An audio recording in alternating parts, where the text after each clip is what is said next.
Hi there, my name is Heidi von Liebenstein and welcome. I work with What Jesus Did Do, and I'm doing a little video series here about the basics of Christianity. Sometimes there's people who've been here for a long time and they start to have questions like, what about heaven? What about hell? What about being reborn? Am I born again? How do I know that I'm going to heaven? What about baptism? I was baptized, but the way I was baptized, is that okay for me to get to heaven? Do I need it? You know, what about the Bible? Like, how do I understand what's in the Bible? How's the Bible broken up?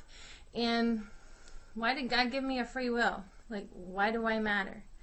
And when you look at, especially that last one, when you understand why God gave you a free will, it starts to show you how valuable you are to God and how much He loves you. And He loves when you want to find out who He is or learn about His Son and all that. And we also touch base on the Trinity.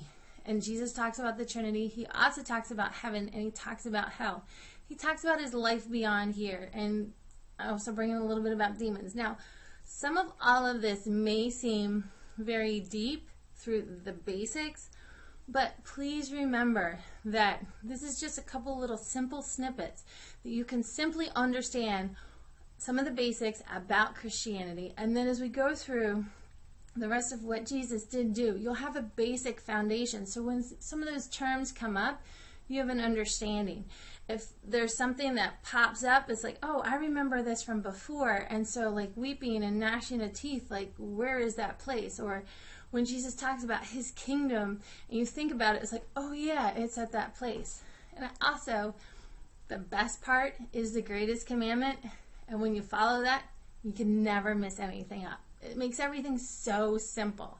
So that'll also be in here, and I'll talk to you about, you know, which religion, like, okay, there's Christianity, but then within Christianity you have Judaism, you have Catholicism, and you have Christianity, like the modern day, what they consider like either Catholic or Christian.